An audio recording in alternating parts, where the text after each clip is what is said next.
अस्सलाम वालेकुम नाज़रीन, मैं मोहम्मद इरफान। नाज़रीन, जैसा कि आपको पता है कि हमारे मुल्क में फहाशी और बयानी का दौर है और मुल्क में इस कदर फहाशी और रियानी को आम समझा जाता है कि लोगों के अंदर हया और शर्म ख़त्म हो चुका है। हाल ही में वैलेंटाइन डे गुजरा है जिसे हम 14 फरवरी बोलते हैं। नाज़रीन, इस दिन एक मोहब्बत के नाम पे लोगों की इज्जतों को लूटा जाता है और लोग इसको शौक के साथ मनाते हैं। हमने एक छोटा सा प्रोग्राम रखा है, जनाब शेख अजीजुर रहमान साहब को दावत दी है। अस्सलाम वालेकुम शेख साहब। वालेकुम अस्सलाम व रहमतुल्लाहि व बरकातहू। जी शेख साहब, कैसे हैं आप? अल्हम्दुलिल्लाह, आप सुनाएं जी? ठीक। शेख साहब, आपको पता है हाल ही में वैलेंटाइन डे गुजरा है जिसे 14 फरवरी हम बोलते हैं। इसके हवाले से लोगों में कि किस कदर फहाशी और रियानी आम है। तो शेख साहब, हमारे पास कुछ लोग हैं जिन्होंने हमें ज्वाइन किया है, वो हमें क्वेश्चन भेज रहे हैं। तो ये पहला क्वेश्चन ये है कि 14 फरवरी के हवाले से बताएं, जो मोहब्बत के नाम पे जो दिन मनाया जाता है, इसकी शरई हैसियत क्या है? बिस्मिल्लाहिर्रहमानिर्रहीम। सबसे पहले तो मैं आपका शुक्रिया अदा करता हूँ कि आपने मुझे इस काबिल समझा। तो ये जो 14 फरवरी है, ये इसकी जो तारीखी पस मंज़र में हम जाए तो वैलेंटाइन नामी एक पोप था। तो चूँकि क्रिश्चियनिटी में ये उसूल और ज़ाब्ता है कि वहाँ पोप शादियाँ नहीं करते, वो रहबानियत इख्तियार करते हैं, बिल्कुल अलहदा होकर रहते हैं। तो ये पोप था, ज़ाहिर है तो वो भी इंसान। अब यहाँ भी गौर करें कि इस्लाम ने कितना खूबसूरत निज़ाम दिया है। हमारे यहाँ जो उलमा का तबका है उनके लिए भी शादियाँ हैं। बिल्कुल बिल्कुल। अच्छा, जब शादी नहीं होगी तो ज़ाहिर है इंसान के अंदर एक फीलिंग्स होती हैं, उसके एक जज्बात हैं। तो उसने फिर एक खातून के साथ बदफेली की, ज़िना किया और उसकी मोहब्बत में गिरफ्तार हो गया। तो उन्होंने पकड़ लिया, क्योंकि उनके यहाँ तो पोप ये काम कर ही नहीं सकता। ज़िना तो बड़ी दूर की बात है, निकाह भी जायज़ नहीं है उसके लिए। उन्होंने फिर उसको फांसी दे दी। जब फांसी दी तो उसके बाद फिर उसके नाम से लोगों ने यौम मोहब्बत मनाना शुरू कर दिया। तो ये एक तारीखी इसका पस मंज़र है। तो फिर वैलेंटाइंस डे के नाम से ये शुरू हुआ और इसको यौम मोहब्बत कहा जाने लगा। तो हकीकत ये 14 फरवरी 270 ईस्वी में ये वाक़या हुआ। जी जी। लेकिन ये सबसे पहली बात तो ये है कि ये काफिरों का त्यौहार है। जी जी। और मुसलमान के शयान शानी है कि वो काफिरों का त्यौहार को मनाए। शेखुल इस्लाम इब्न तैमिय्या रहमहुल्लाह ने बड़ी खूबसूरत बात की। वो कहते हैं लिकुल्लिन जअलना मिनकुम शिरअतन व मिनहाज। अल्लाह ताला ने कुरान में नस दे दी है कि जो काफिरों का त्यौहार है, उनका जो शिआर है, वो कोई चीज़ सेलिब्रेट करते हैं तो मुसलमान नहीं कर सकते। दूसरी बात यह है कि ये बेहयाई पर मबनी है। एक नाजायज़ हराम ताल्लुक को यौम मोहब्बत का नाम कैसे दिया जा सकता है? हालांकि इस्लाम ने तो बल्कि ये गैर फितरी निज़ाम है। निकाह के बगैर मोहब्बत ये तो काबिल कबूल भी नहीं है। तो बेहयाई का भी इसमें एक मज़हर पाया जाता है। अच्छा शेख साहब, मैं यहाँ पे आपको ये बताना चाहता हूँ कि 2 दिन पहले मुझे मेरे एक दोस्त ने ना एक वीडियो क्लिप भेजा, तो मैं वो देख रहा था कि वहाँ पे सरगोदा का ये एक खबर है, वाक़या है कि एक भाई ने अपनी बहन से शादी कर ली हुई। तो शेख साहब, इस हवाले से अगर हम देखेंगे हमारे मुल्क में किस कदर ये जो फहाशी और रियानी हो चुकी, तो मैं ये बेसिकली कहना चाहता हूँ कि हुकूमत को, मतलब कि हमारा मीडिया जो देख लें आप, वो भी इस त्यौहार को कितना फैला रहा है। बात सुने, ये कोरोना वायरस नहीं गुजरा अभी? जी जी।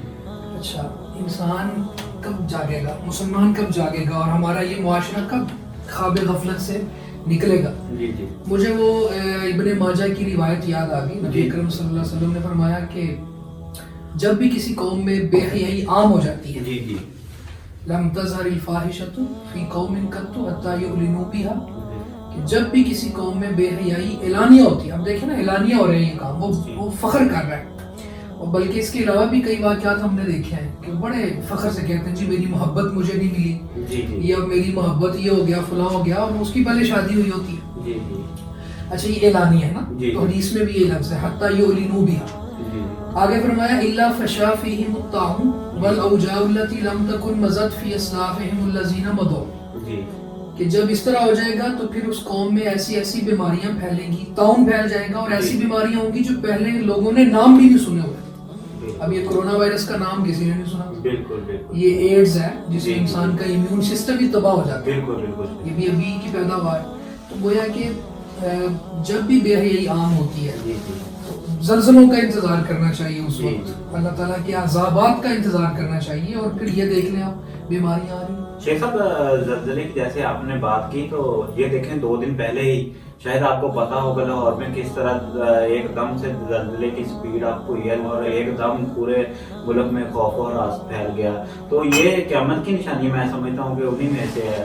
جی یہ اللہ تعالیٰ نے اس کو باقاعدہ قرآن میں بیان کیا ہے. جی وَلَنُذِيقَنَّهُم مِّنَ الْعَذَابِ الْأَدْنَىٰ دُونَ الْعَذَابِ الْأَكْبَرِ لَعَلَّهُمْ يَرْجِعُونَ.